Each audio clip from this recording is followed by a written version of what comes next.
An is táid chun féchantar hithe atá thar lear I nádúrtha eile timpeall an domhain, agus táid chun codarsnacht a dhéanamh idir na háiteanna sin agus ar nádúrtha cónaithe féin, fléimar ar nádúrtha cónaithe ar an luan le tithe lascuite, carabán, bhí go lochsúil, óstáin scratí freisin, tithe scuite chomá, féchaid ar an codarsnacht idir na ar nádúrtha cónaithe agus tithe timpeall an domhain.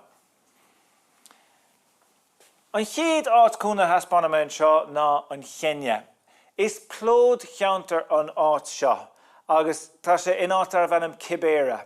Nis plód cheantar, cid é sin? Well, plód. Léir tugann sin míúchait, plódaí he, beidir go bhfuil an focail sin ar ólas a goibh. Tá anach daoine brútaisteach atá in áit an bheag anseo. Tá 200,000 duine ina gcúnaí I plód cheantar cibéire anseo. Agus feice tú nachhfuil conílacha go maith. Beidir nachhfuil isce ratha acab, níl siad na taachtar hisce go héasca, go leor den am ní bhín scolanna ar fáil sanna áit seo. A cén fá ránaí dí na cúnaí ann, bhfuil go minic ní bhín an dara rá acab, níl sé éasca bris amach ó plód cheantar mar seo. É sin ráta tá anach daoine gobar an díon chun áit mar seo a dheabhsú.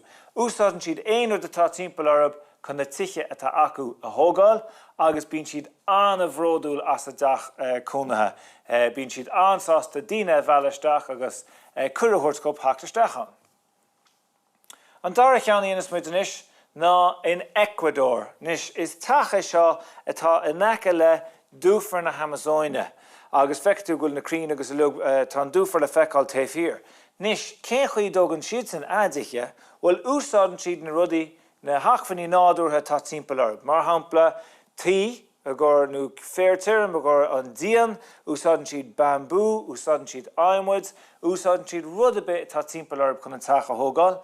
Bailíonn hartar 400 duine isteach le chéile I bobbal sna trefhanna an seo in aice leis an dúfar, agus go minic fágann siad Paul sa lár a gur Bailte agus féiste agus tine chomá. Nis an cheambóid áit omláin difriúil. Siad é teach atá ar an áhain mícán in deisceart na cheambóide, agus feice sibh go bhfuil sé tóca ar isce. Úsáidann siad aimmuid a ríist, úsáidann siad go leor Éirinn agus rudí mar sin timpeall orb freisin, agus tá báid acab.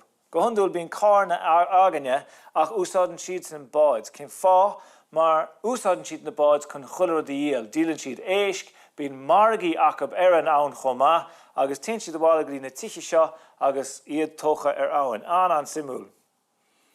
Nis, siad é an bhangóil agus tá teach seo déanta as a rís bambú, tá canvas úsáidte a gcóir an díon agus na bailí agus ríist aimmuid úsáidte chomá. Fádó dúsáideadh siad craccan a gur anamhathe chun an díon na thógáil chomá. A ríist uaireanta ní bhíonn isce ratha ar fáil timpeall na háite seo mar go bhfuil siad chó-iargúlta sin. Nis tá go leor áitecha difriúil a clúdathe ann seo, áitethe go an difriúil ó na tithe atá in Éirinn, agus smaoinigh inis ar cá mbeadh sim áit a cúnaí bheith ort. Beidir sa todhchaí a mbeadh ráha agat, cá dógá de haach, am dógfá é faoin tua, an rach agad í tír difriúil, ar bhála an tas. Tá annach chuid cinní le déanamh nuair tá tú ceannachtaí, nuair tá tú tógáiltaí.